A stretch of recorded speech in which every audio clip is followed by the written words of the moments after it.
Oh my god, I just remembered people asked me about breathing as well.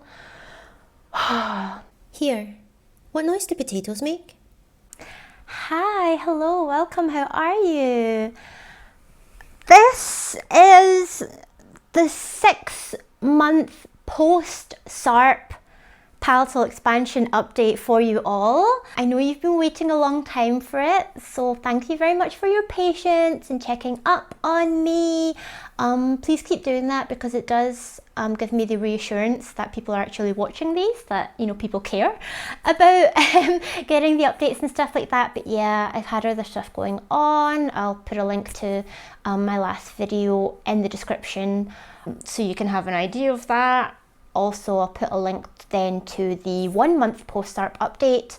But yeah, I just haven't been feeling physically able to produce any videos in the last 6 months or so. But today, I've got washed hair, I took my ADHD medication, let's go, let's record some stuff, all right?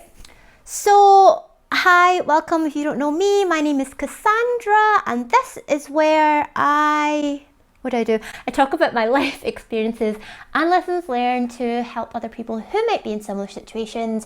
If that sounds interesting to you, go ahead and subscribe if you haven't already, and I'm just gonna try blast through this shit before I lose the will to continue, okay? So I'm just now checking what was in my last video so I can give you some updates about those things. I think I also mentioned to you that I was going to release a video about 5 or 6 things that I wasn't expecting about SARPE. Evidently, I have not done that yet, again because I wasn't really able to produce stuff lately, and also I don't think that video was very good. So if you're still interested in a video about 5 or 6 things that I wasn't expecting about SARPE, let me know in the comments below and I may still re-record and release that for you. But for now, this is the 6-month update. Let's go. The expander does not hurt at all.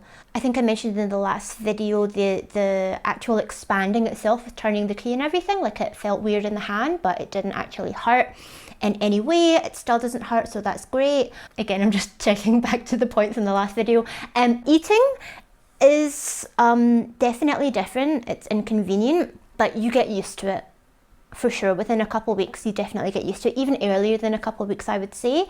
For me, I would say the main reason why I'm still having a restricted diet and some difficulty eating is because I have turbo bites or bite turbos. I can't remember if it's bite turbos or turbo bites.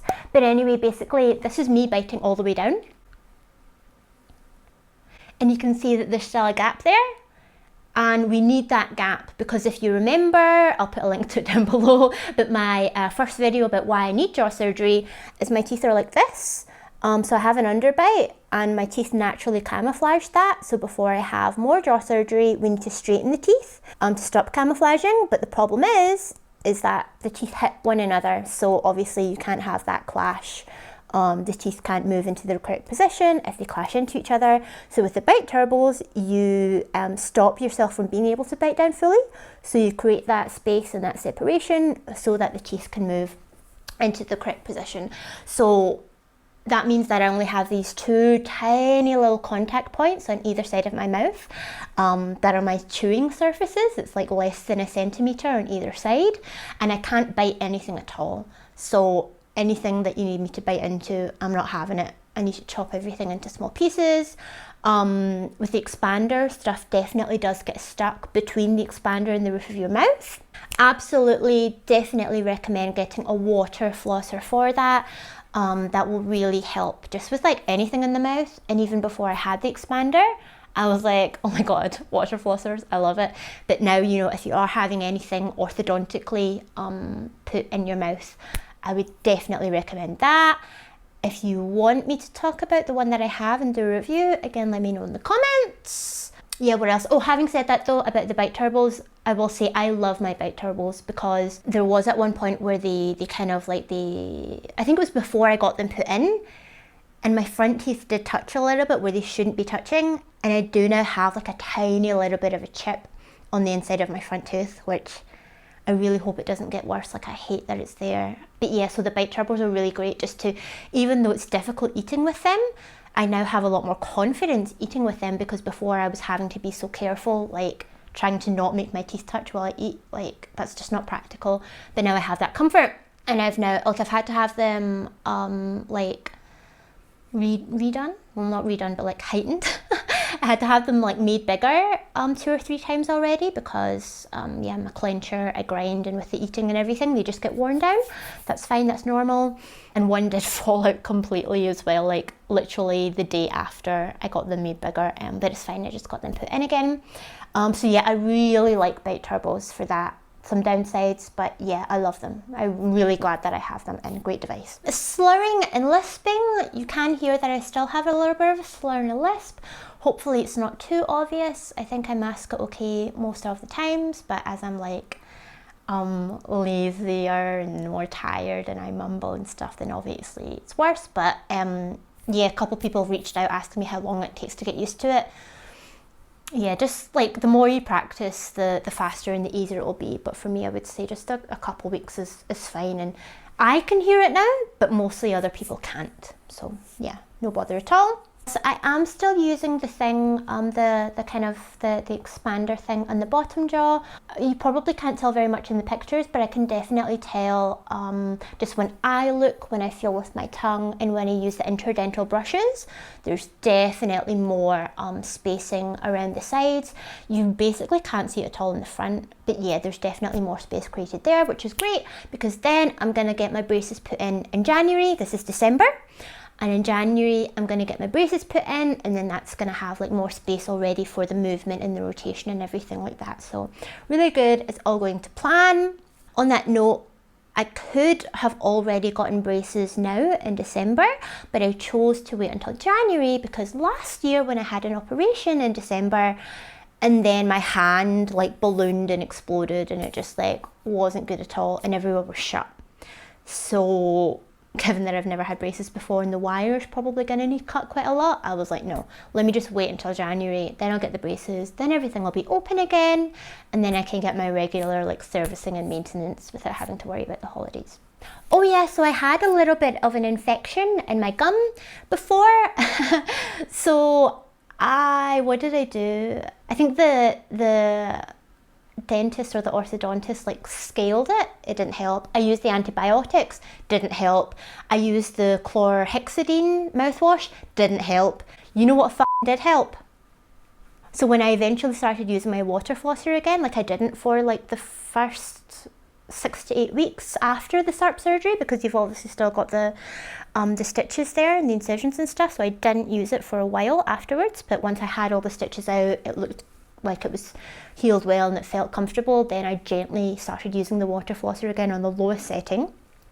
I say gently, but then I accidentally blasted the bit where the infection was. So like then the content, the pus like all kind of came out, and then it just healed over again, and it was perfectly fine. So should you pop your spots? As Shrek would say, better out than in. Like that is the only thing that like got rid of it, and now it's fine. No dead tooth. I'm all good. Also then talking about pain and numbness, this whole thing hasn't been sore really at all, which I'm very surprised about. I didn't believe the other people when they said that, but I can confirm SARPE, the surgery and the expansion and the recovery, it doesn't hurt. You're fine, you're good. If that's what you're worried about, don't be. Obviously can't guarantee, but it's fine. Numbness. So in most of my lip and top teeth, most of the numbness is gone.